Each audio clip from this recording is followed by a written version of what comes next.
This podcast is brought to you on Roku and Fire TV by Pod Nation Podcast TV. Find us on X, Facebook, Instagram, or wherever podcasts are broadcast. Download our app and never miss a show with video on demand as well as exclusive content found only on Pod Nation TV.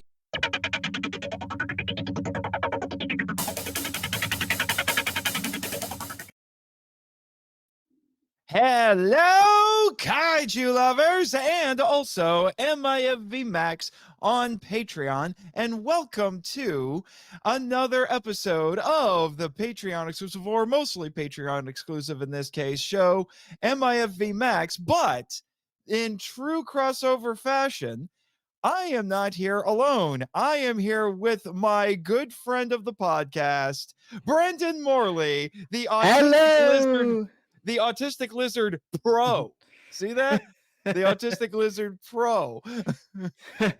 Hey Nathan, it's long time no see. I haven't been on your podcast live stream since we did Ebra Horror the Deep episode on your channel. Like it was like not too long ago. It was like but this is going, I'm going to give you a copy of this to put out on your YouTube channel. So hello, Autistic Lizard audience.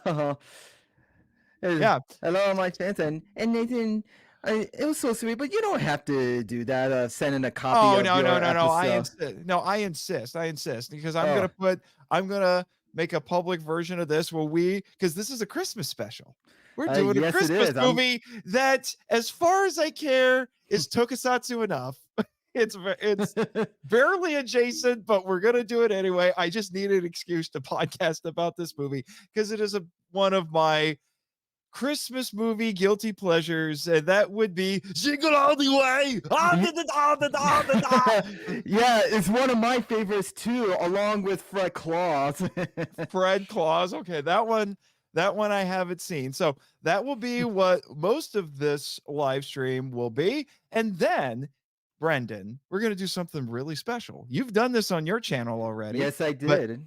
But you and I, just for the MIFV Max members, are going to do a trailer breakdown for Godzilla Cross Kong, the new empire. Yeah.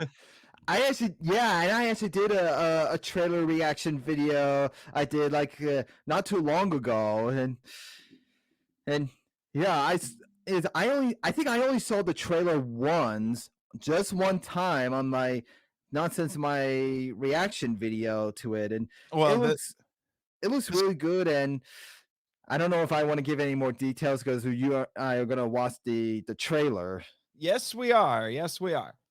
So we need to get started. But before we go any further, Brendan, you'll appreciate this. Guess what? I found the Turbo Man doll. You can't have it. It is mine. Oh, yeah? Oh, yeah? Well, I got a homemade explosive device. So give me the doll right now. That's my Sinbad impression. Yeah, I noticed, but yes, I do have one of the toys. I remember when the movie first came out, and they had the original version that was released by, it was Tiger Electronics, from what I read online. This is not one of the originals, unfortunately, if you want to look at it that way. This is the replica that was made, I think it was back in 2021 for the 25th anniversary, that was made by Funko. Let me see if I can find the... Yeah, I can really tell that is not like the original. Yeah. Oh yeah, because here's the Funko logo right here. Yeah. And then the Funko logo, I don't know how well anyone's going to see this, but it's here in this corner. Yeah. Yeah, but I'm very happy I have this. Yeah, and I am so jealous. Yeah, well, if my girlfriend caught me buying this figure, she'll be like, "Really?" And then you just say, "What? It's the most popular toy of 1996." I'm surprised they only made this particular figure though. I'm brushing off some dust. It had accumulated a little bit of dust in storage. But They only made this one figure, even though in the movie there's a couple other ones. There's a booster, which looks awful. The prop for the booster figure in the movie looks terrible, Oh, and they also had a Dementor, but this was it. However, I read online if you lived on the West Coast, so California, Washington, thereabouts, you could get a car. wow. It was it was a toy car. It was called the Turbo Man Turbo Time Racer or something like that. I Or found pictures of it online. since you brought it up, my mind just popped in there like they should come up with a name called the Turbo Mobile. Yeah, I'm surprised they didn't do that, but we'll start unpacking that a little bit more as we go. But Brendan, why don't you tell us what happens in this movie? Oh, I just watched the film a few days ago. Like Mhm. I watched the original theatrical version on I Disney. watched the extended. Yeah, well, I watched the original theatrical version on Disney Plus, which Mhm. now Disney now owns this film because Because they bought Disney. 20th Century Fox. Yeah, and I I do have the Blu-ray version of it, and yeah, and then when I watched this film on Disney Plus, I mean, the picture quality and they just remastered the picture, and it looks so much better on Disney Plus, better than the Fox Blu-ray version. I mean, and I haven't watched the extended version, and I think it was last year I watched it. I mean, some like I remember a few scenes that I remember in the extended version, but what I love about this film is it's about this guy named Howard who's played by Arnold Schwarzenegger and Arnold Schwarzenegger. hasta la vista, baby. That He's got some good singers in this one too.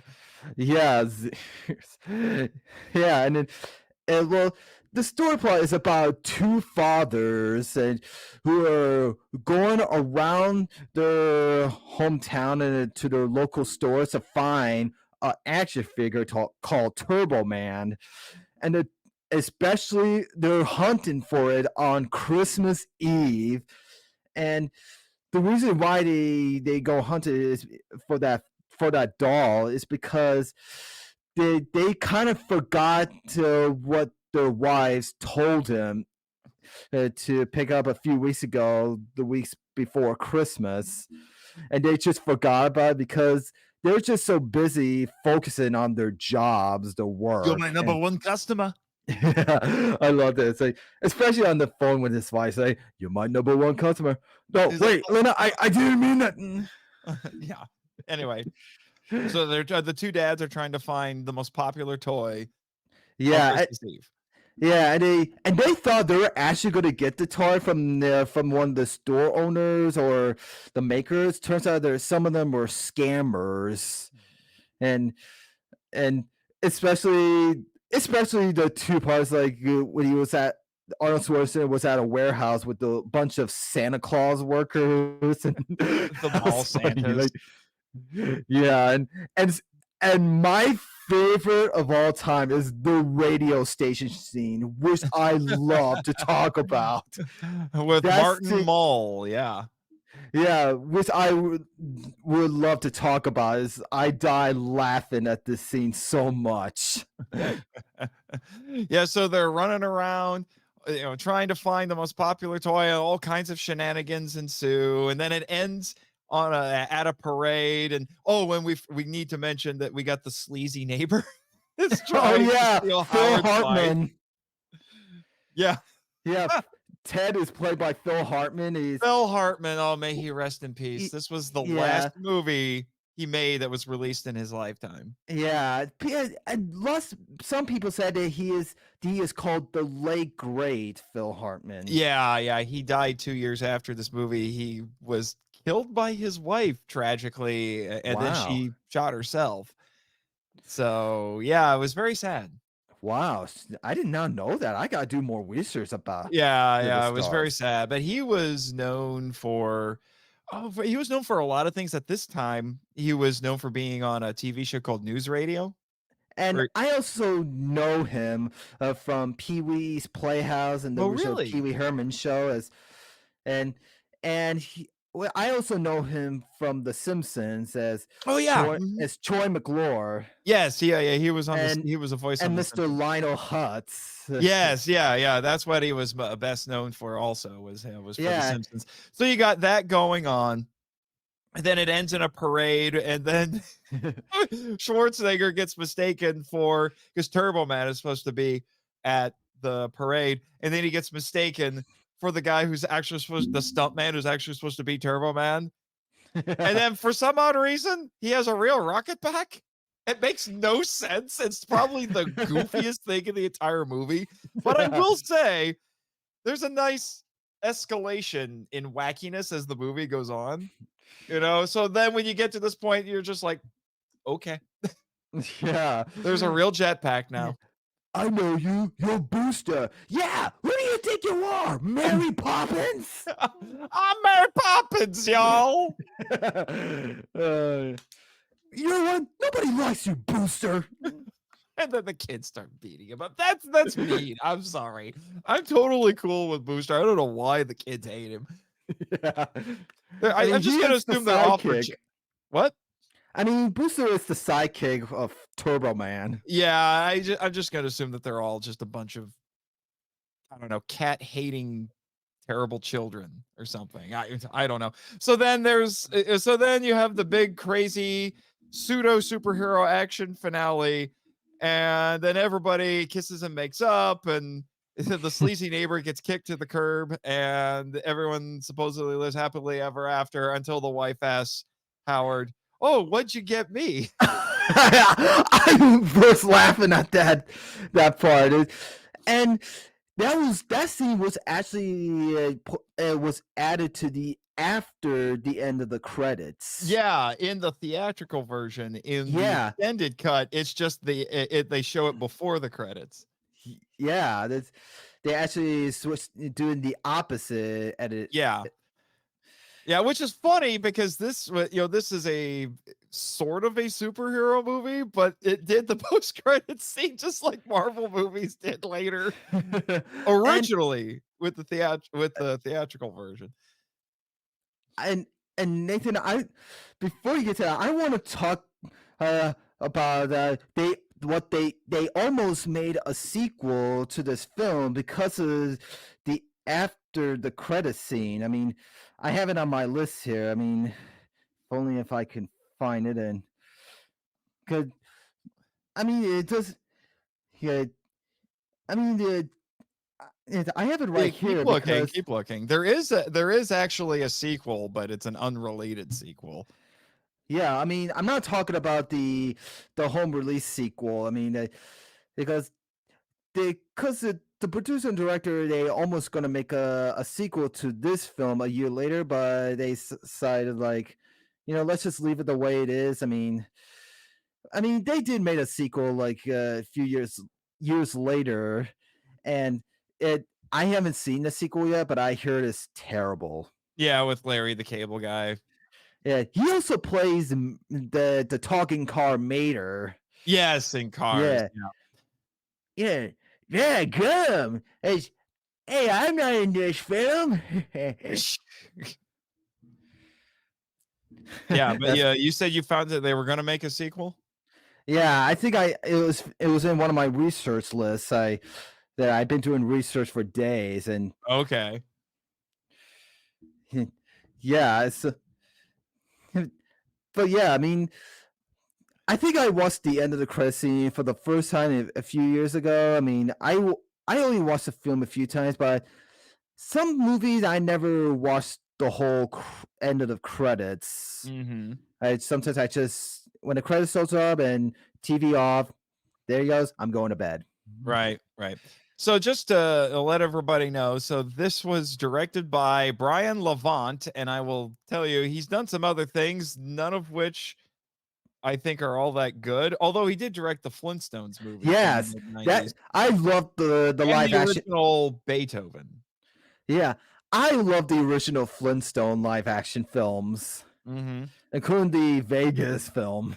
Yeah, but then he also did some direct-to-video movies, including another Christmas movie, but this one was a terrible sequel to a classic, which was A Christmas Story 2, and the less said about that, the better, because I love A Christmas Story. But it Yeah. was produced by Mark Radcliffe, Michael Barnathan, I think that's how you say it. Yeah, Barnathan, but the most important producer is Chris Columbus. Yeah, he was the executive producer of this film, right? Yes, and he directed the first 2 Home Alone movies. Yeah, that's right. And and the first Harry Potter. Yeah, and he also directed the Chamber of Secrets too, right? I'll double check here really quick. I know he did the first one. I think he did. Let's see. Oh, and the Goonies. Oh no, he was a writer. He wrote the Goonies. Excuse me. And Home Alone, Mrs. Doubtfire, and he also Centennial Man. Yes, and Chamber of Secrets. You were correct. Yep, and he also directed Pixels, that Adam Sandler movie. Oh, that's unfortunate. I don't know why people said that Pixels is terrible. I couldn't. I love Adam Sandler, but I think that's noteworthy. And not Christopher Columbus. Yeah, well, I guess it's close. Chris Columbus worked on this movie, fine-tuning it all the way up to when it was released, and you can definitely tell this is very much in the Home Alone vein. There were lots of family comedies that were styled like this, thanks to Home Alone, because that was 1991, and it basically defined what family comedies were for the next 10 years. And I also got to mention about Chris Columbus that he almost was going to direct a Five Nights at Freddy's movie, but fortunately he left the project back in 2018. And I know I heard that this film was actually based on a real true event. That they say that Chris Columbus, was before this film came out, that Chris Columbus was going every store in his location to find one of his kids a Buzz Lightyear action figure from Toy Story.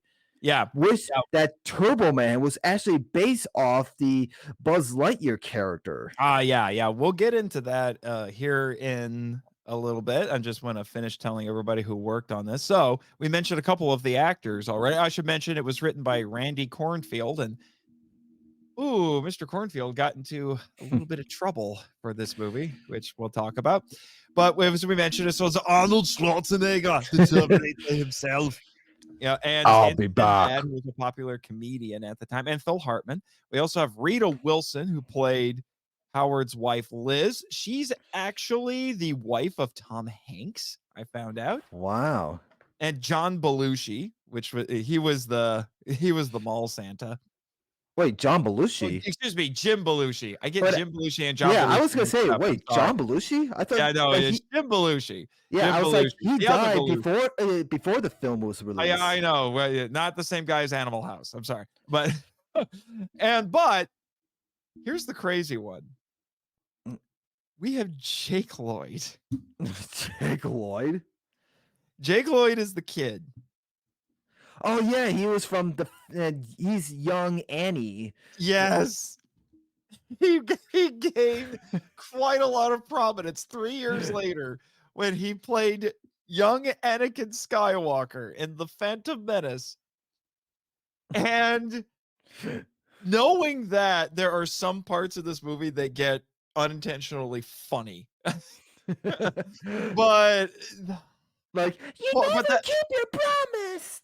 Well, no, not that part, but at the end when Jamie, it's the kid, the name of the kid, he plays the Kenny, if you want to call him that in this, and he asks him, "How do you know my name?" He's talking to Turbo. I don't know how he doesn't recognize that that's his dad. I mean, come on, it's just a dang visor. And he says, "Well, that's because I am your," and then he gets caught up. We almost get the Darth Vader line there, and I'm like, oh my gosh. Or there's another point where somebody says, I think it was Phil Hartman, and he says the kid's going to need therapy for years, which is funny because he got poor Jake Lloyd got after the Phantom Menace came out, he got bullied so bad at school that he quit acting in Wow. 2001 and then ended up at a mental institution. Oh, yeah, that's what I heard. Mhm. When I was doing some research. Yeah, it was kind of tragic. So and I've been telling people for years, if you don't like the Phantom Menace and you don't like Jake Lloyd's take on Anakin Skywalker, that's fine. Leave Jake Lloyd alone. Yeah, I mean, besides his character, he did almost had a like a big crush and a hit on Natalie Portman's Oh, character. jeez. I mean, the whole movie is just weird and kind of awkward. And then this movie was released, well, it had its premiere, I should say, November 16th at the Mall of America, and then a national premiere on November 22nd. So that would have been probably Thanksgiving weekend, I would guess. Grossed about $128 million on a 60, yep, 60 to $75 million budget. Story I heard was that Schwarzenegger was paid 20 million alone just to be in the movie. And they made it in less than a year. Like they started filming in March and the movie came out in November. It was fast. Wow, just like that.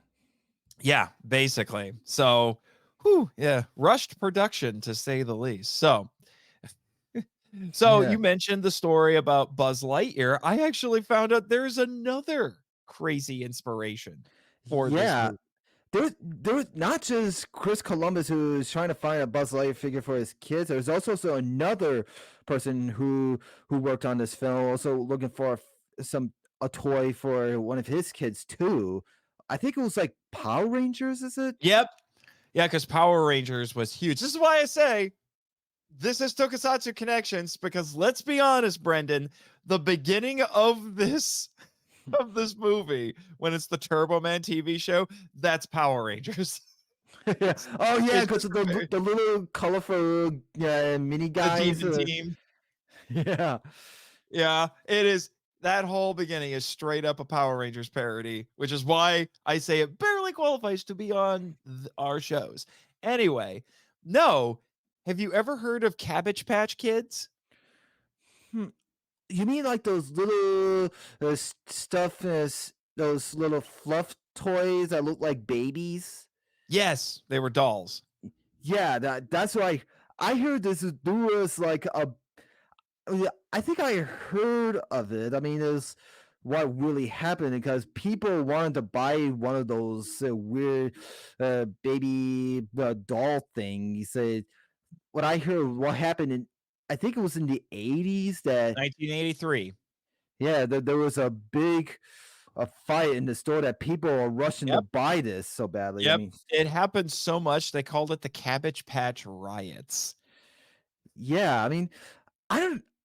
When I heard about it, I was like, I don't know why. What's so special about these I little I dolly toys? I don't know, but people get weird when it comes to holiday shopping. I mean, come on, have you ever tried to go shopping on Black Friday? Crazy things happen on Black Friday, man. Like there are points where I'm watching this, but it was like, this is Black Friday, people. Yeah, I mean, I like we just hope it won't happen again like around the year today. Like hope that people won't go into stores and trying to fight over for like a new Godzilla toy. Yeah, or a TV or something like that. But yeah, the Cabbage Patch Rides 1983. The demand Yeah. for those dolls was so high that violence would break out at retailers all the way leading up to Christmas. And then, just like we see in this movie, the stores tried to curtail this by offering tickets and doing a lottery. Oh, And so it would be like the first 100 people who show up would get the ticket to go get one of the products, which meant there would be people who would stand in line for hours and then leave empty-handed. oh wow! Like I did not know that. I mean, well, those violins are fine over some toys is all over because we have Amazon now Yeah, yeah. and eBay too. Yeah, yeah, that is true. That's true. And Columbus, Chris Columbus said that he always attracted the dark side of the happiest holiday of the year. So he wrote elements of the film as a satire of the commercialization of Christmas, which is funny because I think a lot of people said that they didn't think the satire worked all that well. I still Yeah. think it's funny. Like I said, this is a guilty pleasure for me. But yeah, Yeah. but Schwarzenegger was available to do this because he was supposed to be in a Planet of the Apes movie. Yeah, that's what I heard when Fox was planning to work on a new Planet of the Apes movie. They trying to get Arnold to sign a contract with them with Fox. And it didn't work, so he was available. So he's like, "I will make your Christmas movie." Yeah, Yeah, and did you know that this is actually Arnold's 4th comedy movie? yeah. He has been in a few comedy films. I mean, he was in his first comedy film. Was it Kindergarten Cop? That was his 2nd. Oh, what was his first comedy film? I mean, Twins from oh, 1988 with Danny DeVito. oh, I think I think I mouse counted. Yeah, well, that's fine. Have you seen Twins? No, I have not Oh, seen it's him. funny. It's funny because Danny DeVito's a really Yeah, short I guy.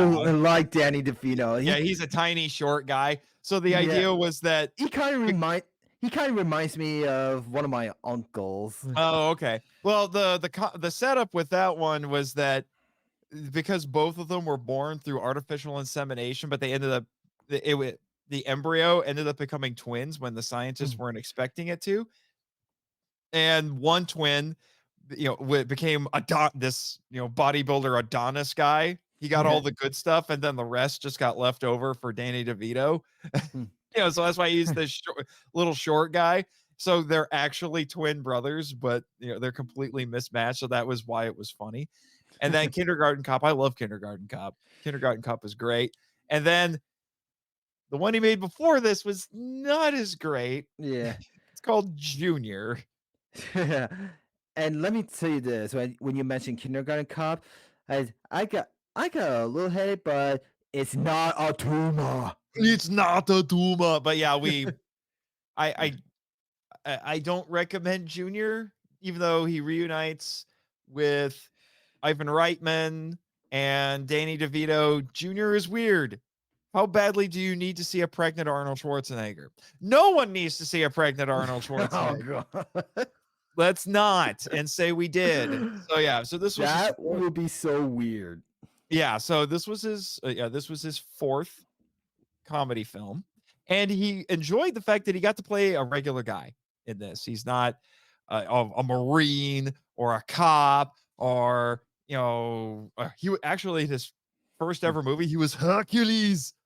Yeah. Yeah, so now he gets just and then and Conan or the Terminator, robot. Yep. But he gets to be a regular dude, just a regular dude, a family man. Yeah, I gotta say, like in his early films, I mean, he did play a villain in a few films in the beginning, but then later they made him a good guy ever since they made Terminator 2. Oh, he was a good guy in a few movies before that. Yeah, he is. Yeah, and that's why they made him a good guy in a few movies after his early ones.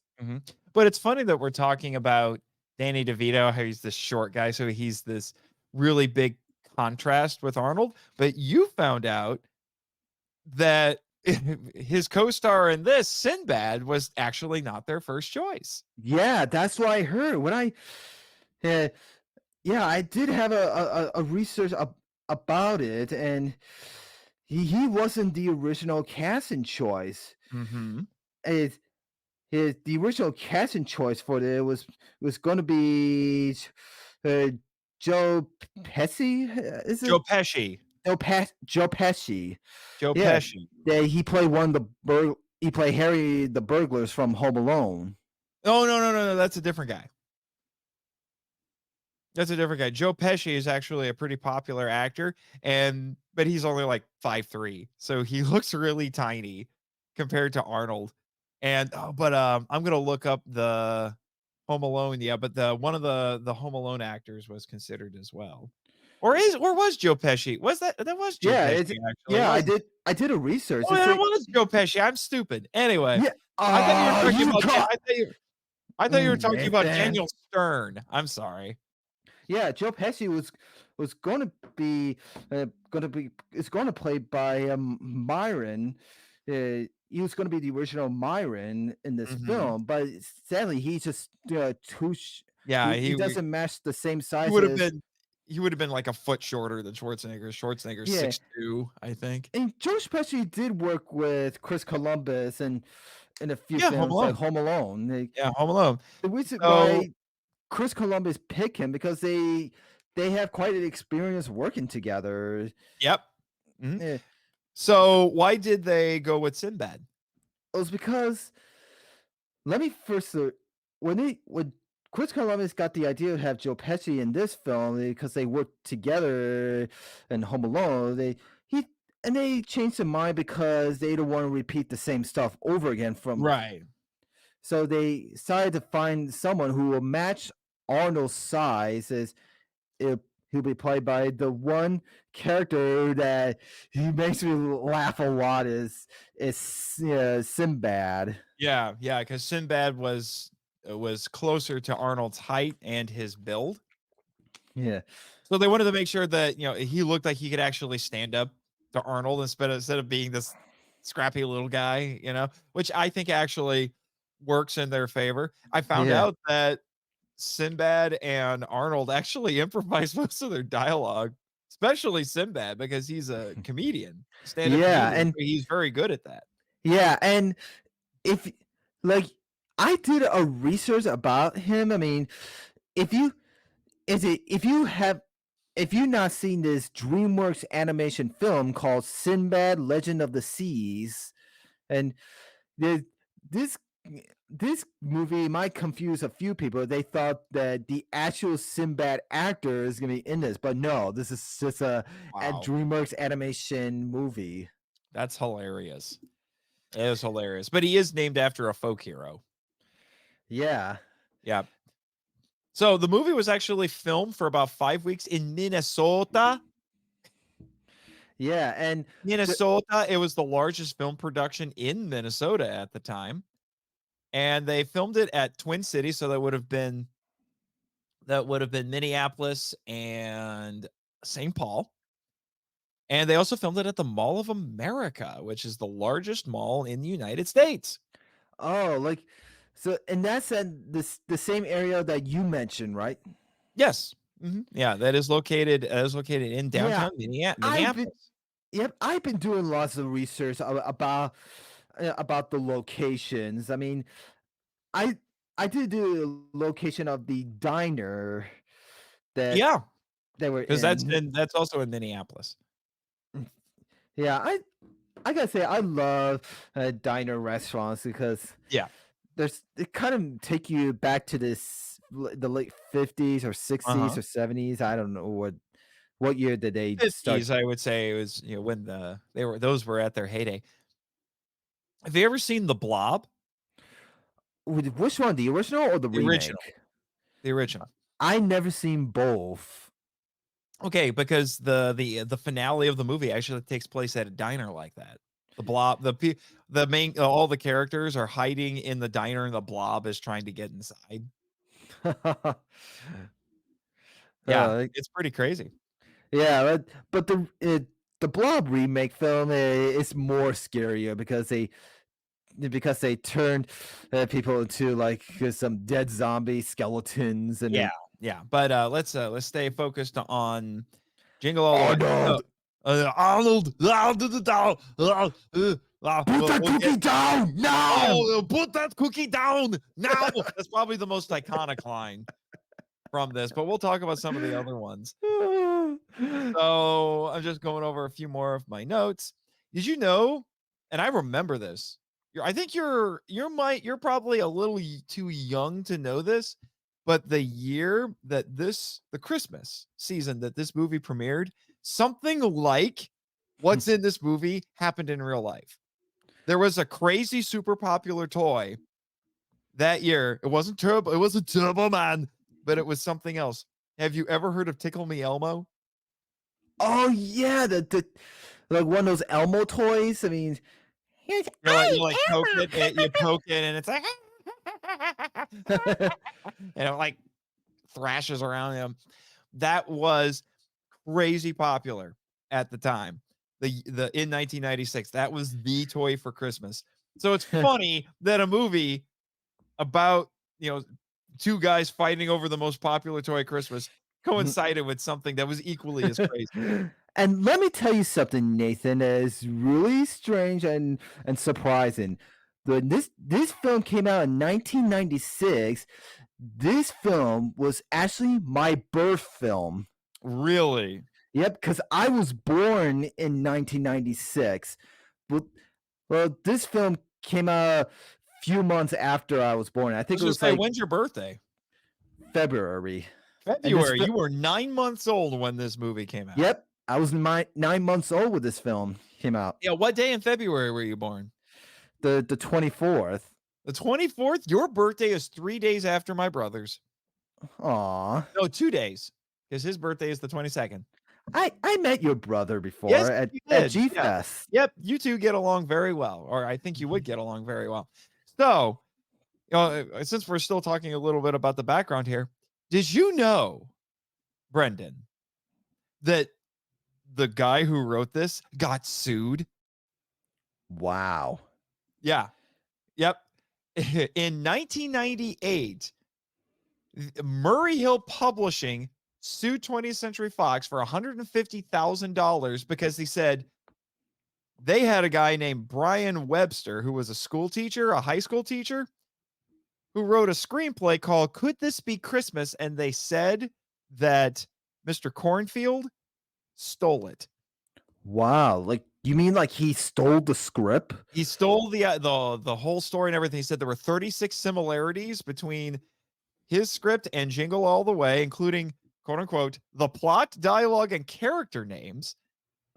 And then the Murray Hill president, his name was Bob Laurel, brought the script from, let's see, it says Webster. Where is that? It's from that, Brian Webster was the name of the school teacher who wrote it in 1993. So he took it to them in 1993 and sent it to Fox and other studios in 1994, but he didn't get a response. And then he said he thinks what happened is Randy Cornfield read it and then copied it because he was a script reader at the time. Wow. And then in 2001, Fox was found guilty. Here's what's crazy. In 2001, Fox was found guilty of stealing the idea and was ordered to pay not $150,000. They were ordered to pay $19 million. Wow. $15 million in damages and $4 million in legal costs to Murray Hill. And Mr. Webster got a part of that. But then Bob Laurel, the president of Murray Hill, died a few months later after the verdict before he got any of the money. And then on appeal, the damages figure was lowered to $1.5 million. But that was before the verdict itself was quashed in 2004 after a judge decided it wasn't stolen. And that Fox had bought Cornfield's screenplay before he or anybody knew about Could This Be Christmas? So that is just wild to me. And it's just so wrong. I mean, it is so crazy. And I kind of want to read this now because I'd be curious to see what this script was like. Because I would like to know what are the similarities and that's just, like I said, that is just wild to me. Just wild. Yeah, it really is. And yeah, but you mentioned that, we had Joe Pesci was originally considered. So Arnold was not their first choice either. Yeah, that's what I hear. And to be honest, I don't remember who's usually gonna play. Oh, I've got a list. Yeah, and I checked it twice. So they also considered Tim Allen. Oh yeah, Tim Allen. I mean, Tim Allen of Home Improvement fame, among other things. And he was Buzz Lightyear, which would have been funny if, can you imagine Tim Allen wearing that Turbo Man costume? Oh yeah, when it was based on Buzz Lightyear. That's great. And they also thought about Robin Williams. That would have been nuts. That's, oh, I don't want to. I like to be in this film. I like to be the awesome superhero. Oh, Yeah. Oh, yeah. I see. Here's the thing. Arnold kind of gets to be the straight man to the zaniness of Sinbad. So I don't know if you had people who are equally as funny. I don't know if it would have worked as well, but they also thought about Chevy Chase, Bill yeah. Murray, and Steve Martin. I can't see any of them really work, to Uh, be honest. well, they can't have like. Well, they already had Tim Allen's. They have Tim Allen in, like a few Christmas films, like we know Santa Claus and Yeah, Santa Claus. Yeah. Christmas with the Cranks. Yeah. Yeah. I mean, Yeah, that's I just have a hard time seeing any of them work. Although, you know what's really weird? Since we're talking well, about, because he has to wear the suit at the end. You realize Arnold I Schwarzenegger, as larger than life as like jocked as he is, this was the closest he came to actually playing a superhero.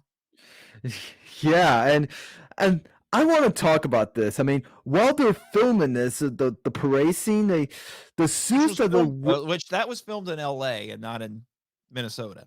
yeah, I gotta say, did you know while they're filming the parade scene, that was actually the film at Universal Studios Hollywood, Mm-hmm. Yep. which is one of my favorite theme parks of all time. Oh, okay. Was the Orlando version, and Oh, yeah, you're talking about the Orlando version.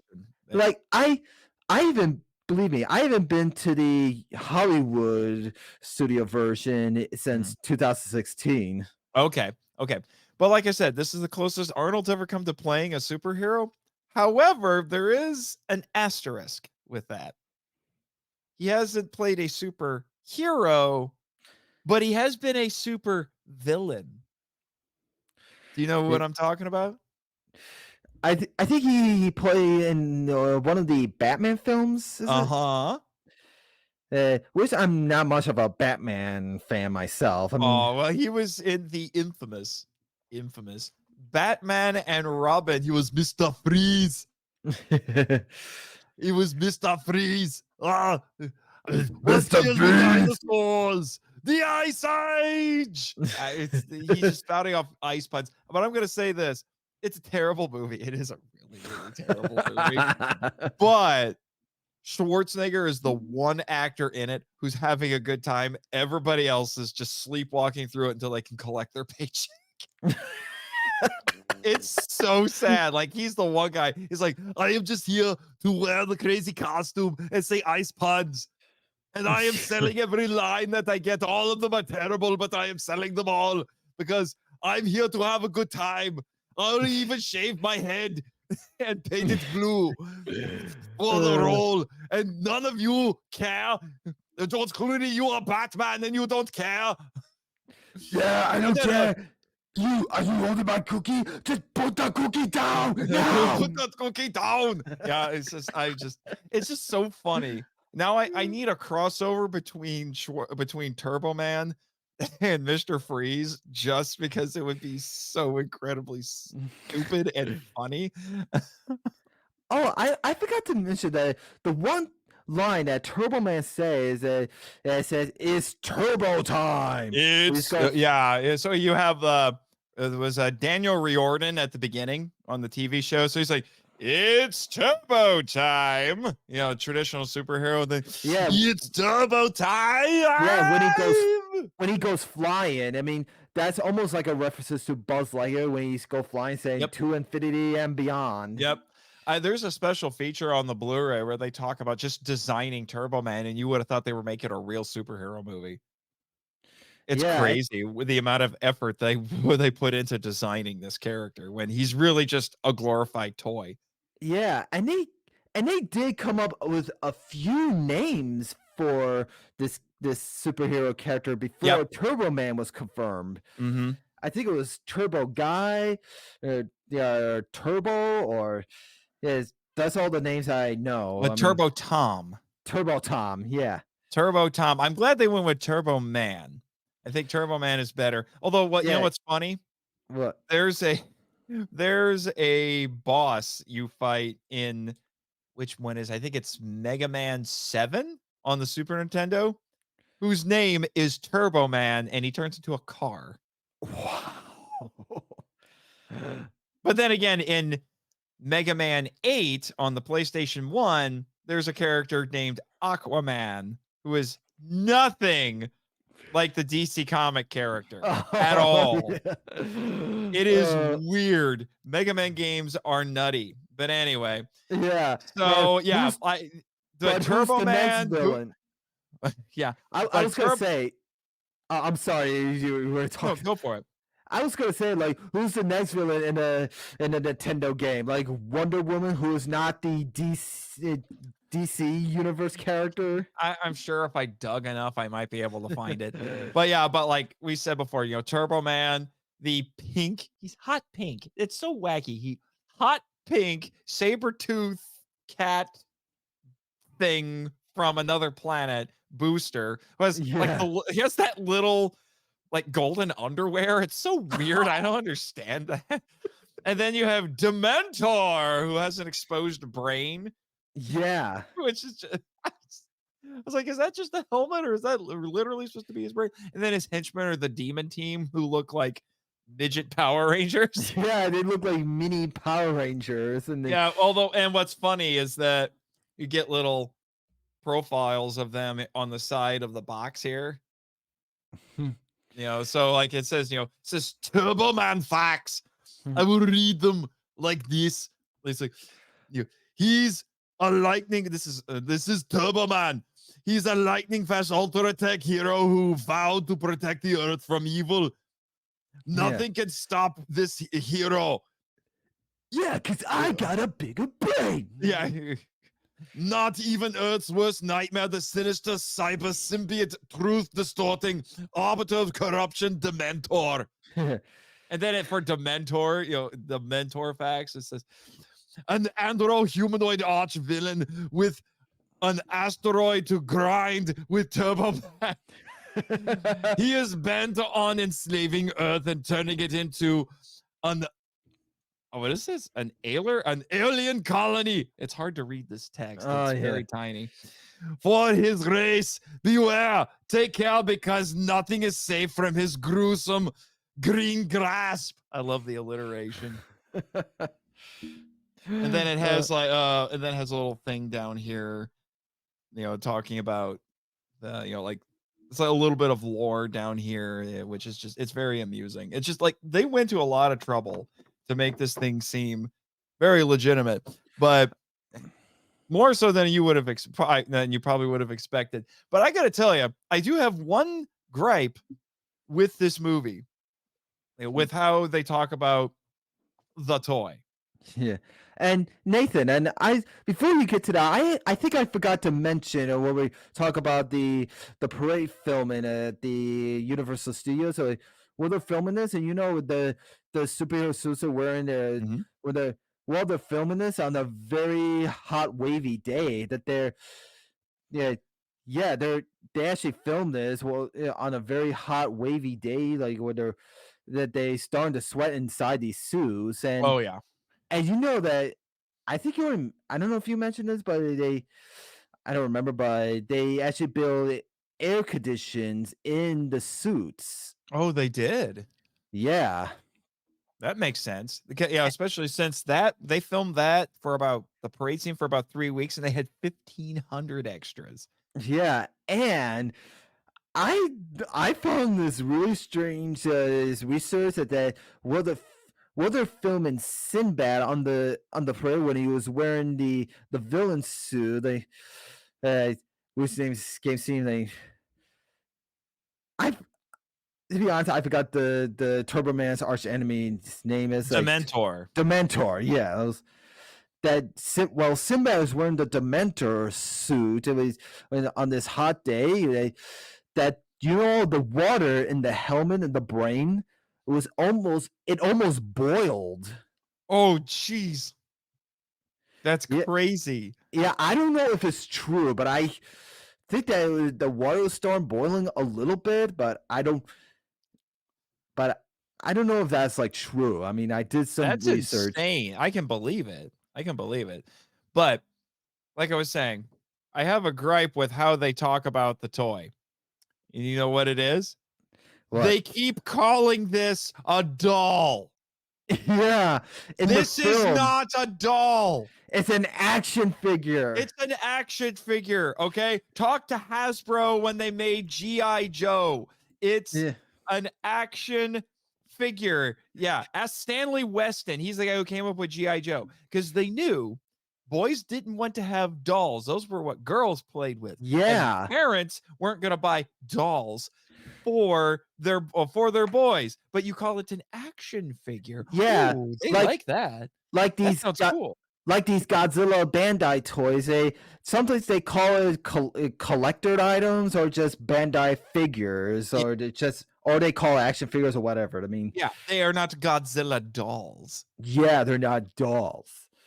Dolls. And there are a couple of people who correct them on that. Like Myron does it once. He's like, that's an action figure, you know, or the Yeah. store owner at the second store they go to who says, yes, we have a small supply. And thanks to the laws of supply and demand, the list price just doubled.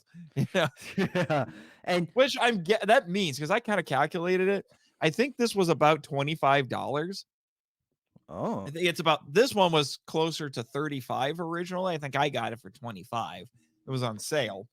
yeah. But that That's means not so people would have bad. been paying 50. He paid triple to the, oh, you didn't see this. This was in the extended version where he goes to chase down the lady in the fur coat. He gives her triple. Oh yeah, the Lisa Simpson. Yeah. And he tries to get, he offers her triples. That means he spent $75 there, we'll assume. And then he has to pay $300 to Mall Santa. That means he spent close to $400 trying to get this dang toy for his son. Not to Yeah. mention he committed, I don't even want to think about how many crimes he committed. Destruction of property and assault and theft and just breaking and entering. Yeah, before you get to the more details about it, like, what here are the most weird sound effects I'm doing right now? Like,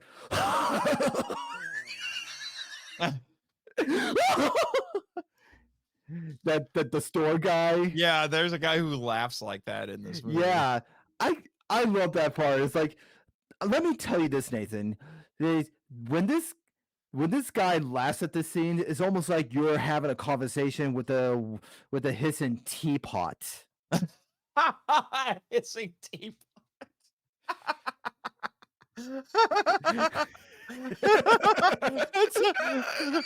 I'm a little teapot for that stuff. Oh wait, that is accurate. Yeah, I gotta say that guy's laugh almost sounds like a teapot, like hissing, like, you know. He does. Did you notice what was playing at the theater at What? one point in the movie? It What? was Turbo Man the Motion Picture. Oh yeah, I need this. Why isn't that movie real? I would have gone to see it. Yeah. Or I would have bought it when it got sent to VHS, because that's probably what would have happened. But I still would have watched it. Yeah. I guess like when Arnold, when Howard and Byron were asked that guy when he was laughing, or they're like, I like when they made that face, like, what? What's he laughing about? And then he ended the story as another guy in the story say, these guys are looking for a Turbo Man. Yeah. Dog, yes. Yeah, and it should be mentioned. It should be mentioned that Myron is a mailman, and I have to bring that out because one of my favorite listeners, Damon Noyes, who's also one of my patrons, and he's been on the show a couple of times. He's played some characters on the show. He's also a mailman, and he told me, like the whole thing where he's like, where Myron's losing his mind, he like grabs a woman, and he starts trying to choke her. Like a grip, this woman right here. Yeah, and he starts talking about how being frustrated as a mailman and how he's kind of like going postal. That was a thing in the 90s. There were postal workers who would lose their minds, and they would go crazy and do things like shoot up post offices and things like that. That's where we got the term going postal.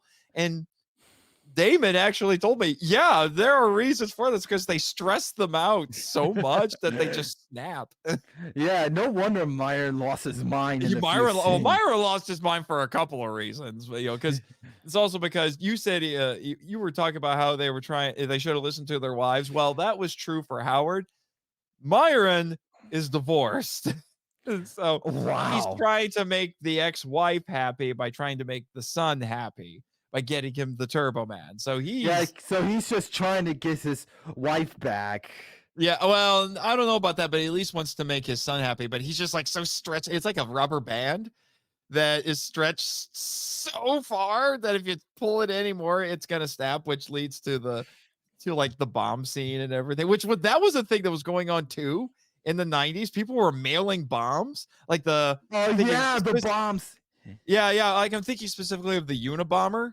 This guy And who became infamous because he would mail bombs to universities and then they would explode when people opened them. yeah, before you get to the bomb scene and the hilarious, and I gotta see you. Have you watched the teaser trailer video of it? Like, in the teaser trailer, like when Howard was running towards the doll, and then suddenly a hand just appeared out of nowhere. It just grabbed it. It was grabbed by Sinbad, and it's like, "Ha ha! I got the last one, buddy!" and then, No, I haven't seen that one. oh my god, you gotta watch the teaser trailer video that they released before the film came out. I'll check that out once we're done Yeah. here then. And then right after he says it and walks away, Arnold just turns out to the camera like this. He said, "This is war." This is war. Yeah, like when he grabbed the remote control for the Yeah. car. That's, oh, poor baby. Oh, poor baby. Yeah, there's we need to talk. Okay, we need to talk about the lines that are in this. Like, obviously, you've got "put that cookie down Yeah, now." That's the most iconic. And then Yeah. we mentioned some of the other ones that are kind of like were nice trailer bait, but there were some other ones in here that I thought were really funny. What? It's like you're like a bunch of terrorists in a tea party Yeah, it's like, when he's what did pretending you to be a call cop. us? When he's pretending to be a cop using a very obvious toy badge, Yeah. and he says he's an undercover cop. But it's I'd just like to one. talk about that warehouse. Well, we will, but I just want I want to talk a little bit more about some of the lines here. But then, we have the reindeer because Phil Hartman yeah, magically has a reindeer, an yeah. actual reindeer, and Howard tries to break it into Phil Hartman's house to steal the Turbo Man that he got his son, and then he has second thoughts. He's like, you know what, I'm not going to do it. But then the reindeer goes ballistic in the backyard, chases him back into the house, Yeah, and then and then he gets confronted by his wife and by Phil Hartman, and he says like, you can't bench press your way out of this, referencing that Arnold was a bodybuilder. And then the reindeer comes after him again, and he says, "You picked the wrong day." yeah. And I gotta say that the reindeer actually growl or roar at him, and Yeah, the reindeer actually sounds like a T-Rex from Jurassic Park. I don't know if I would say that, but I know what you're talking about. So he says, "You Well, picked the almost. wrong day," Well, and then he punches him. Arnold Schwarzenegger punches a reindeer. well, he doesn't sound like a T-Rex at all. A different sound effect of a T-Rex. Oh, okay, I understand. But he punches the reindeer, and he just says, "You started it." Yeah, and Now, he did. here's the thing. Here's the thing. There's an internet personality who goes by the moniker of the Nostalgia Critic, and he actually said that I could come up with a better line than that, and he had 3 of them, and I do admit they were pretty funny.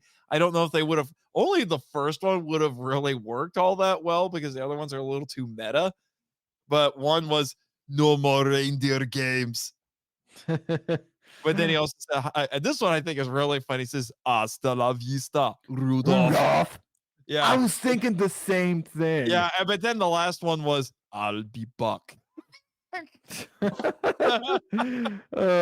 And we will never forget that Howard gave the reindeer alcohol, like beard, or We was it? also saw a scene where he pictures Myron as Jamie, and it's little Jake Lloyd actually taking a drink from Oh the yeah, alcohol at bottle, the and it's diner so scene. weird. It is so weird. I'm like, you went there. I don't think they would do this now, but you went there. It's like if the kid actors, if the if the actor kid's mom watched that scene and she said like you would go up to him and just give him a little spanking. Oh, probably. Although it's obviously not real alcohol. They would have Yeah, I gotten in big know. trouble if He's they did probably that. drinking water. Yeah, but you brought us like, hey, who do you think you are, Mary Poppins? Yeah, this guy's doing his best Gilbert Gottfried impersonation. Before that, and this was apparently in some releases of this movie in different countries, they cut this line out. But before that, he Really? says that, yeah, he says, I'm sweating like a dog at a Chinese restaurant. And yeah, so apparently that was considered controversial, so they took it out. Really? Wow. Really? I think it's funny. Yeah, I mean, I gotta say that guy who was in the booster suit. It almost sounds like Gilbert Gottfried. No, that's what I say. He was doing a Gilbert Gottfried impersonation. But I love how that guy, and when we see him for like 2 seconds, the guy who was supposed to be Dementor, they're both smoking cigarettes, waiting to do their thing. It just cracks me up because like you're playing children's characters and you're just sitting there smoking cigarettes and cussing. You're just being absolutely rude. It's just kind of funny. Yeah, it really is. I mean, they're just sitting down, they're just waiting for their lines or they're when they're ready to go on. And I have to say, clearly Howard makes good money because Jamie has the best bedroom ever. Yeah, with all the Marvel or DC Yes, with all the superhero. superhero paintings, like they're the size of walls. Like he has Yeah. a giant Captain America over his bed. I'm like, Yeah. I was like, that's what I wanted as a child. I want that now. The best I could do is I've got a Captain America poster above my bed, but I'm like, a giant painting like that. I am so jealous. And it's Jack Kirby. It's the Jack Kirby version of Captain America, which is just so classic. I love it. Wow. And I remember when I was a kid, when I was little, my bedroom my wallpaper walls are just filled with dinosaurs. Oh, I was gonna say Godzilla. Not Godzilla, but just regular like artworks of dinosaurs. Right. Yeah, I mean, because back then, before I became more of a Godzilla fan, I'm more of a Jurassic Park fan. I understand. But my wallpaper walls are not Jurassic Park related. Okay. I should mention the Turbo Man. Turbo Man was designed and made by Kevin Flaherty. I think I said that right. And Arnold said it was the best suit that he had seen in a movie up to that point. And there was one point he talked with Daniel Riordan, who was the stuntman who played him in the TV segment at the beginning. And he was talking to him about like, hey, what is it like wearing the suit? Because it was kind of difficult to wear the suit and do stunts and things like because they're putting them on harnesses and almost everything's practical in this, which is just really cool. If they had done this now, it would have been a bunch of CGI, like all the props, like the turbo ring and the discs and things like that. It was all practical. Yeah. And Arnold gave him an excellent piece of advice. He said, immediately double check to make sure. Yeah, he said, never complain, never explain. You know what? That's a nugget of wisdom I think we can all take from Mr. Schwarzenegger. So, we've talked a lot about the movie itself. Let's talk about favorite scenes. So, what are some of your favorite scenes in the movie? Oh, here it comes. Well, I love I think it was 2 scenes or 3. I think I'll make that 3. Okay, let's talk about them. My third favorite was the mall scene where I think the guy with the little toy microphone said they had to draw a ball. I mean, wasn't that James Belushi or was that a different actor? No, that was Jim Belushi was Mall Santa. Oh, okay. I'm just I get a little mixed up, and so yeah, I like the way doing a little game, like a challenge. Like they try to draw a ball, like a yellow ball, to who Mhm. will get the Turbo Man action figure, Mhm. and when they start, the people are just crowded and rushing. They get trying to get a ball, and the people just the store co-workers, they just throw the buckets and of balls Mhm. all over the customers and the people, and then suddenly people are just running into the store. They just keep bumping and crashing into the Right? yeah. It's like crazy. I was Yeah. like, And jeez, then people. and the ball that Arnold goes after just it just has perpetual momentum. It just never stops moving. It's a magic rubber ball that never runs out of energy. It just keeps going until a child gets it. And then Yeah, he jumps into a ball pit. Remember ball pits? Ball pits were amazing. yeah, You know, and then he jumps into the ball pit to try to get it from the little girl, and then the moms beat him up. yeah. Because they, It just goes to show you, moms groups ruin tokusatsu because they complained about Power Rangers, and yeah, I heard like Japanese moms would complain about the kid shows in Japan. It's just like moms, just leave the kids stuff alone. yeah.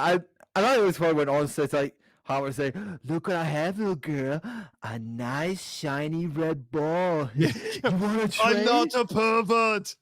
And do you want to trade? And the girl's like, "No." And he puts the ball in her mouth, and he's like, "I want that." Yeah, and then it's like, I'm not a pervert. Yeah, and I like to talk. What I heard, I think it was on my research. I mean, on my research list. But while they're filming the ball pit scene, I think when they doing after they film this, like a few takes. I mean, I think the kids and Arnold were starting playing together in the ball pit. Arnold Schwarzenegger was playing with the kids in the ball pit. Aw. Yeah, when they're doing a few shots. Mhm. Yes, Mhm. that's what I researched about. Mhm. Oh, what was another scene you really liked? It is the warehouse with a bunch of Santa Claus. That's even better in the extended version. Yeah, I mean, when I mean, they're in the theatrical version when when Howard's being to fight with a bunch of Santa Claus. I mean, there was just a With normal Ninja music Santa who background. has candy cane nunchucks. Yeah, it's It's just a so stupid. it's just the music background in the theatrical version was just a normal like battle music background, but in the extended version there's actually a Christmas song like Jingle Bells, Jingle Bells. Yeah, I remember that, yeah. And did you know that, the big Santa. Yeah, the WWE star. Yep. Yeah, it's It's like, the big show. yeah, I'm gonna take your house, bum. Bob. Yeah, He yeah, was he wasn't quite a superstar at the time in the mid 90s. He was still a kind of an up and comer, but it's still funny to see him there. And then I love how he actually tries to punch Arnold and he ducks and then he hits the midget Santa and like yeah. launches him a I, hundred feet I back. guess.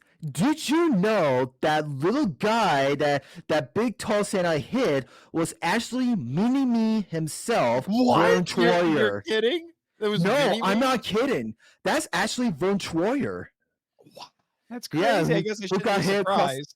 like no, Oh no. yeah, he punches him and then Yeah, then he's like, I can't believe little you. buddy. I can't believe you didn't recognize. You didn't know that was It's been too him. long since I've seen Austin Powers. Yeah, that's Mini Me himself, Vern That's Troyer. crazy. And then May him rest he in gets punched peace. by Arnold Schwarzenegger. I Yeah. actually saw there was an interview where they talked with Big Show and asked him what it was like getting punched by Arnold Schwarzenegger, but I didn't have time to read it. So, and then that, like I said, that part's even better because in the extended version, because there's a musical number. Oh yeah, there was a musical number in the warehouse scene, and Yeah, where Jim Belushi sings with all the other Santas about the boy who was forgotten by Santa Claus. It's hilarious. But what's really funny is that they're basically running a sweatshop and they're making bootleg toys. And it's relevant for people like us because we're kaiju and tokusatsu fans and all that. There is actually bootleg toys out there. They just get like made in like Mexico or China or something. You just give them, you know, barely uncopyrighted names that are kind of generic. And I know I have friends who actually like finding the bootlegs and collecting them just because they think they're nuts. So we get a bootleg Turbo Man that speaks Spanish, which just cracks me up. It's like Este tiempo turbo. Yeah. Oh, that's a Lingo Wugger version. Yeah, it's like it's the multilingual version. It's fun and educational. And then he opens it up, and the whole and he's like, falls don't apart. open it. And it falls apart. Yeah, after you pay $300. This is why you don't trust these scammers. They just want this your is why money. you don't trust the scammers. What was that? You heard me, criminals, con men. Yeah. And I like he says, whoa, all sales are final. Yeah, it's so great. And then, so I'm a big fan of the warehouse scene too. What is your favorite scene? Oh, in the warehouse scene? No. You said it was the rubber ball and then the warehouse. My number one favorite of this film is the radio station scene. The radio, yes, you mentioned that. The radio station. I would love to talk about that hilarious. Shut up, Mr. Ponytail Man. Yeah. Well, first in the beginning, they had the radio on for the diner scene. I was like, if you could guess the name of Santa's reindeer, and then and then they try to call, and then they wreck the payphones. Remember payphones? Yeah. And then that gets wrecked, and then they start running, and then you find out that Howard is in much better shape than Myron because he just runs really easy. My dad loves that part. Ever since I was a kid watching this, because the first time I saw this, I was a teenager. I was at my grandparents' house, and it was on VHS. And I was kind of like sitting there, I was kind of pouting a little bit. It's like, I really want to watch this movie, but I don't want to ask anybody to watch this movie. And they let me watch it. And then my dad just loves the part where he's like, dash, dance, blah, blah, da, da, da, da, da, da, da. You know, like it just, as he's running. And I like the part when the radio guys on the radio say, if you guess the name of Sam's reindeer, where Howard is kind of like, that's a frozen fist, yeah, exactly. But and that was the DJ was played by Martin Mull. Yeah. But I gotta say, when Howard was counting the reindeers, and then if you look at Sinbad's character, like Myers, like you could see him, he was doing this, like he doesn't even say the name, he's just counting his fingers, like yep. Yeah, I liked it when he broke the payphone. It was it's like yeah. And then he grabs it. He tries to get it. And then he's like 911. 911. And then he tries to get into. And then he's trying to get into the radio studio and just kicks the door down and shatters the glass. Yeah. It's like, I got the answer. I know the answer. I like the part when he grabs the phone. And he was like, "Yeah, I got a man here in my studio, and help me, help me!" And then Myra comes in, and he's just like, "I have a bomb. Yeah, I have a homemade explosive device." Oh, I could do better than that. Do it. It's like thousand fish and call me Cuban down a blizzard. You see, I couldn't get you on the phone. Did I win? Yeah, I win. Too late. I really got the right answer. I won. It's like, I don't need the right answer to win. Oh, God, this. Yeah, what's that? This homemade TriStar is a homemade explosive device. A bomb? Layman's terms. Yeah. Sit up, Mr. Ponytail Man. Yeah. And then it turns out it was a fake. And then we do this is one of my favorite moments in the movie. We have the cop who that Arnold keeps literally running into. Like at the beginning of the movie, he pulls him over, gives him a speeding ticket because he's trying to rush to Jamie's karate class. And then it hits the motorcycle, and then he's one of the cops that gets called in to deal with the problem at the radio station. And Myron is trying to get away. She's like, I have a homemade, I have a bomb, and then he leaves it and runs. And then this guy's like, oh, don't worry, guys. 10 years on the bomb I squad. guess, like, I I gotta say that the guy who played the cop was, which name is escapes me, but what I heard is on my research list that I think he's in real life. I think he's actually a musical rock star actor. I think. Really? I thought he was a stuntman. I think so, but I don't know. I have a big list right here. Okay, well, you keep looking and I'll keep talking about this. And so he goes over and he's like, oh, yeah, we've been had, guys. Yeah. This is nothing but a harmless Christmas package. And then he rips off the paper and then you hear, and then Myron's like, sick world we live in with sick people. Because he didn't think that that it was real. But then, you're thinking like, wow, that was kind of dark. But then it cuts back and it's like, oh, hi, we're Looney Tunes. He's just covered in soot. Yeah. And then he passes out and his buddies are all around him and they're completely unaffected. And he just says, 10 years on the bomb squad. Yeah. And I like to talk about the first bomb scene. He was like, instead of like, you build a bomb? No, I don't have to build a bomb. Don't you read the news? Hundreds of these kids in mail every day. I just kept on in case I ever need it. So give me the doll. I'm going to blow up everybody in this place. Yeah, and then it turns out, oh, no, guys, you're going to get the doll eventually. Yeah, and then here's a gift certificate. Yeah, and it turns out it's almost like another scam. It was like on the radio. It's not a scam. They just didn't listen to hear all the details. Yeah, they just misunderstood. It's like the radio is still playing, but when they got to the payphone, and yeah, they just misunderstood. And I'd like to talk about like what you said. I don't know if you said this earlier about the bombs in the delivering the mail. It's like, yeah, I did. Yeah, wasn't that was the thing that was going on at the time in the news? Yeah, and then, but did they still do this to this day, or no? They figured out how to find those much more easily now, and they caught the Unabomber, who was the one who was most notorious for doing it. So don't worry, it's not, you don't have to worry about going to the post office and then it suddenly blows up or anything. You'll be fine. I know that. It was, but that scene is one of the most hilarious scenes at the radio station. Like, yeah. But yeah. No, not you. I recycle. Yeah. So in a lot of ways, it's a very typical 90s family comedy. It's got madcap pacing, absurdist humor, an overworking dad, but I'm a sucker. It's fun. It's stupid, but it's fun. I also got to mention about the cop. I mean, the actor who plays the cop wasn't the original casting choice.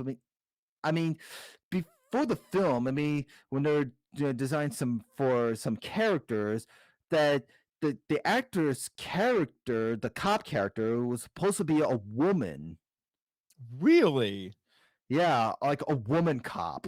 They almost had a woman cop in this, but they decided like a man cop would make more sense. I was gonna say, I think an older guy like this, I think it makes more sense to me. Like he could actually stand up to Arnold because he's an older fella. So he's like, I'm more experienced than you. I'm wiser than you. I don't need to be as big and buff as you, but you have to listen to me. Yeah, I mean, having a woman cop would not make sense, and it would. Yeah, I don't know if it would have worked as well. Yeah, it wouldn't fit in the film, and yeah, I have a hard time believing that Arnold Schwarzenegger can be intimidated by a lady, even if it is a lady cop. Yeah, it's like a lady cop. Yeah, that was my Pineapple Express impression. Oh, Pineapple Express, yeah. But like I said, it's ridiculous, but I love every second of it. It's like I said, it's a guilty pleasure of mine. I watch it basically every year. Now I own a copy. you know? I Yeah. finally broke down and bought myself a copy. So now I can more easily watch it. And and I would like to talk about the villain in this one, not Meyer, but Ted, the next door neighbor, Oh, Ted, yeah. played by the late great Phil Hartman. And Uh-huh. I mean, he is a single dad. Mhm. Yeah, and he's that he always do stuff for Howard when he was away. And say, "Hey, you didn't hang up your Christmas lights, so I hang them up for you. It's what would I do without you?" Yeah, yeah, But then, he does it because he's trying to steal all of the housewives in the yeah, neighborhood. he's more like he's kind of like a ladies guy.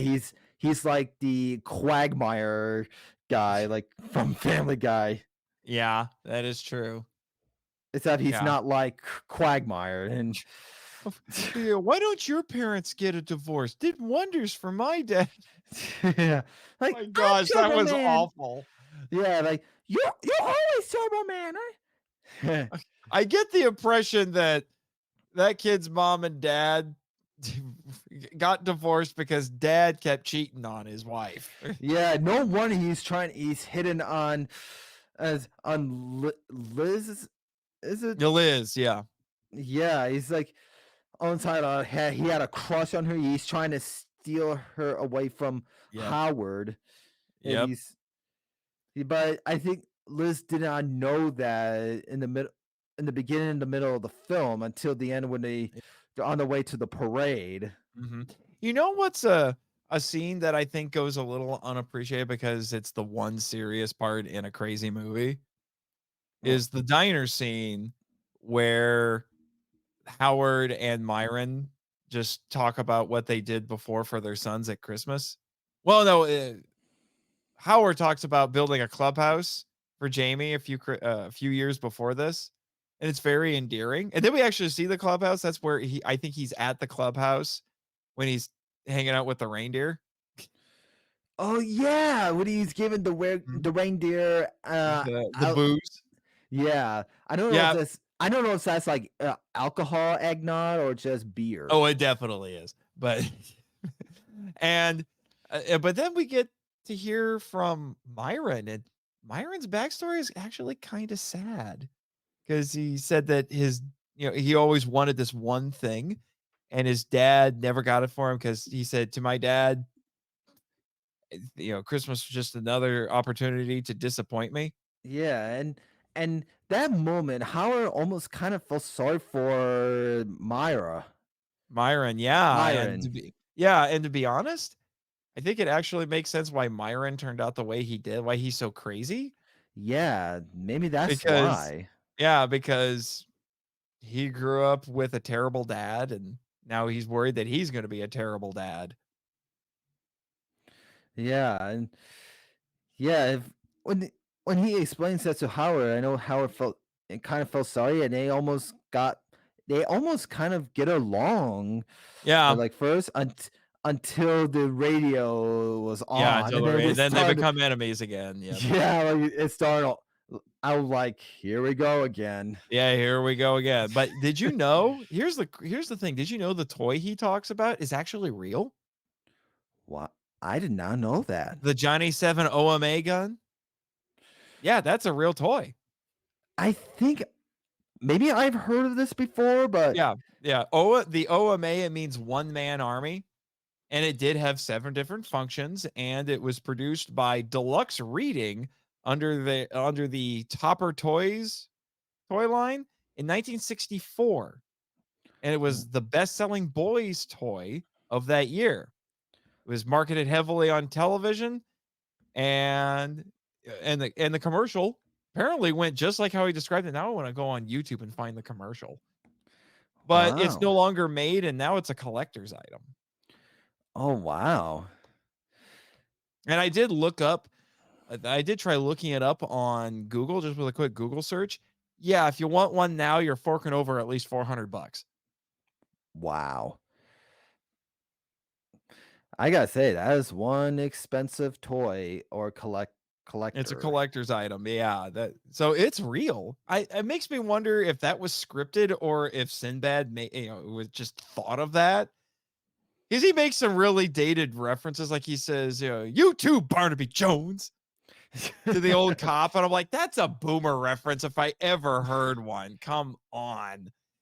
Because I had to look. I was like, "What the heck is Barnaby Jones?" And it was like a cop show from the early 70s. Yeah.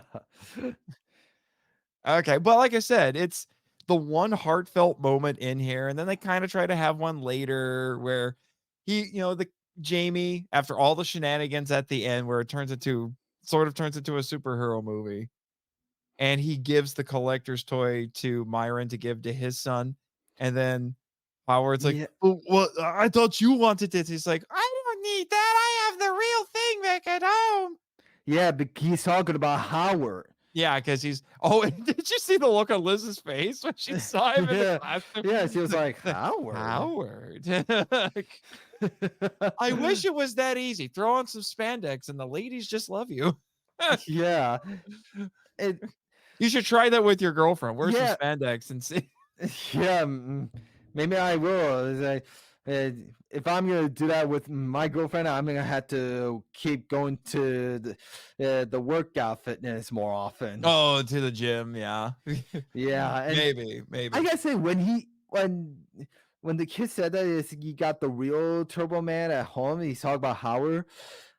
I'm just after what Howard has been through all day on Christmas Eve, because he's been exhausted looking for that toy for his kid, but now his kid said that he now has him as Turbo Man. Mm-hmm. It's a nice sentiment.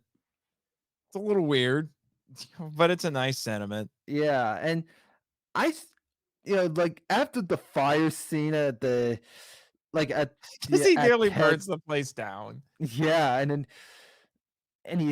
Howard's like, it's not what you think. I mean, Yeah, no, it's exactly what we think.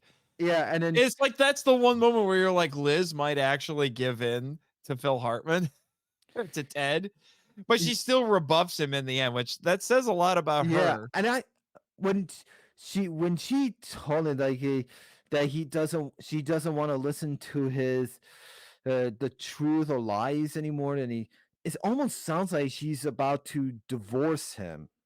A little bit. I also wonder if maybe that's a reference to Schwarzenegger's movie True Lies. Yeah, maybe. And I don't know. But thankfully she doesn't, because she realizes Ted is a sleazeball. Yeah, and that she finally sees what Ted was trying to do to her. He's trying to get to her, from trying to take her away from Howard. And I love the phone scene when they said put the cookie down, and then put the cookie down, and then Ted is enjoying those cookies way too much. Yeah, I bet he's faking it too. Oh, I bet he is. He was like, those cookies, yeah. I mean, we in the Marchand household, we do have a family recipe for something called Highland toffee that we only make at Christmas. We call it Christmas crack because it is delicious. So, do you have a family recipe like that you get out at Christmas? Make something special? Actually, I don't. Oh, I'm sorry. But my grandmother does make the best frosted icing for a pound cake. Oh, that sounds amazing. Yeah, but anyway. Yeah, believe me, my grandma makes the best chocolate frosting she makes. Oh, well, the Highland toffee recipe we got from my grandmother, so it's just great. So, any final thoughts on the film? Anything else you want to talk about before we move on to our next segment? At least for the patrons? Oh, before we get to the trailer, actually, before we get to the trailer, yeah. So, XK. Yeah. So, any final thoughts on Jingle All the Way? I mean, it is I know I like to talk about the Rotten Tomatoes rate is of this. Rotten Tomatoes was not nice to this movie. Yeah, people said this is not a good Christmas film, some people said. But if you're a fan of Jingle All the Way, it's just you like it so much because I mean, to me, I don't see that it is a bad movie. I mean, I remember when the first time when I saw this movie for the first time, I actually watched it at my middle school. Oh, eh, really? Yep, in my middle school year. I think I was like, yeah, I think I was like seventh or eighth grade. I think, but yeah, I was like, I watched this film for the first time in my middle school years. Mm. I did, uh, before I became a huge fan of it. I mean, Mhm. but then it plays, and then yeah, in my high school years, it's they have they play this film again in when Christmas was here in my high school years, and yeah, I mean, and then I watched it like for a I think it was like my third time. I think when I was over at my girlfriend's place, and I think she had it on VHS, and Oh, really? yeah, and we kind of watched it together, and I c- and when I watched this, I mean, I'm starting to become a huge, I started to be interested of this film, Mhm. and I only watched it, yeah. I mean, I before I got the Blu-ray edition. I mean, I don't have the VHS or DVD of it. I mean, when I saw it at my Best Buy store, I mean, on Blu-ray, I mean, I want to buy it because I'm starting to become a fan of this film. Mhm. Yeah. Yep. Like I said, I saw it at my for Christmas on VHS at my grandparents' house, and you know, I enjoyed it then, and you know, I haven't watched it every year since then, but I've been watching it pretty consistently the last, I would say, like, I don't know, 5 years or so.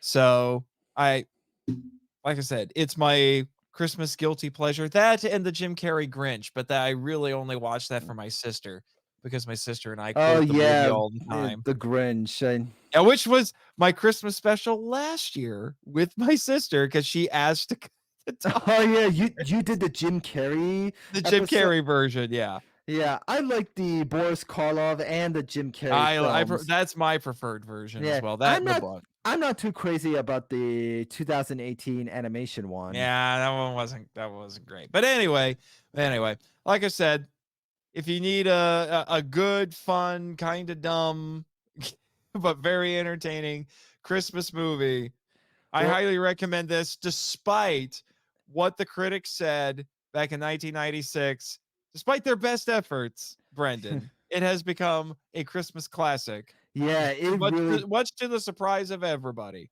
yeah, this film has become a Christmas classic, and this was my birth film. Yes, for sure, for Yeah, sure. and Nathan, if you're gonna do a new Christmas special podcast episode next year, if you're doing the Jingle All the Way sequel, Oh uh, no. don't do that. Don't do Oh, that I was gonna say episode. I would rather not. No, Although, if although we could do something crazy, and because the sequel is terrible. oh, I've heard nothing but bad about it. But like, I don't know, maybe you could do something wacky. Like we can talk about it on your show or something. I don't know. I don't. Oh I no, don't want to I will not subject my. talk about the I was gonna sequel. say No. I don't want to subject myself to that. I'm just no, not interested, not interested at all. But it's time to move on to the GXK trailer, which you will be able to see and hear by joining MIFV Max on Patreon for as little as $3 a month. Otherwise, Merry Christmas, kaiju lovers, and Merry Christmas to Autistic Lizard Productions viewers And and listeners. yeah, and don't forget to like and subscribe to my YouTube channel, Autistic Lizard Productions, for more unboxing videos and podcast episodes coming soon. And please leave MIFV 5-star ratings and reviews that on Apple Podcasts and Podchaser and Spotify, all that good stuff, and those will be read on the air. I promise.